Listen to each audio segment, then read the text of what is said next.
AP Chemistry, Unit 3.2, Properties of Solids. So ionic solids are going to have a very low vapor pressure, high melting and boiling points, and this is due to very strong interactions in between ions. Remember that we're dealing with Coulomb's law, and so we have full charges, and so we have a large amount of attraction between the cations and anions, and it is the strong interactions between my cations and anions that inform these properties, inform my high melting and boiling points, my low vapor pressure, etc.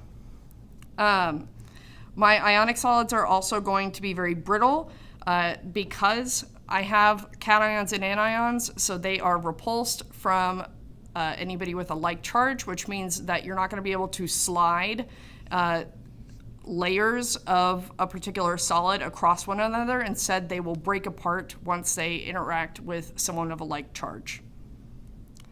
And ionic solids can't conduct electricity when they are in solid form. Instead, ionics can only conduct electricity if the ions are free to move, since that's what electricity is movement of electrons. And so those ions are only free to move if it is molten, meaning it is a liquid, or it has been dissolved. So ionic solids themselves cannot conduct electricity, but ionic compounds can if they are liquid or if they have been dissolved.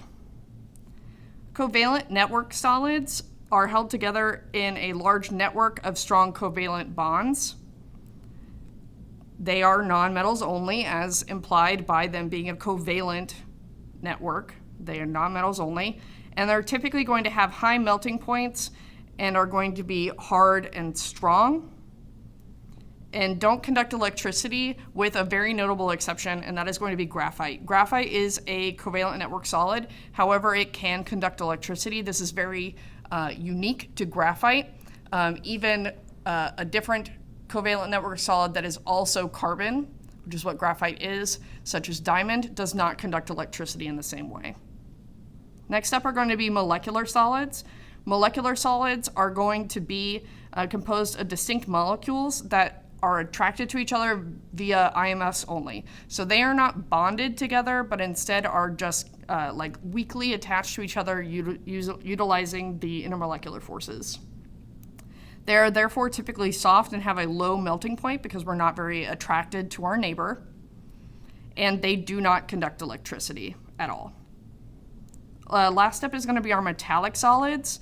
Metallic solids have a dissociated, quote-unquote, sea of electrons, which allows them to conduct electricity, and it is also what informs their capacity to be malleable and ductile.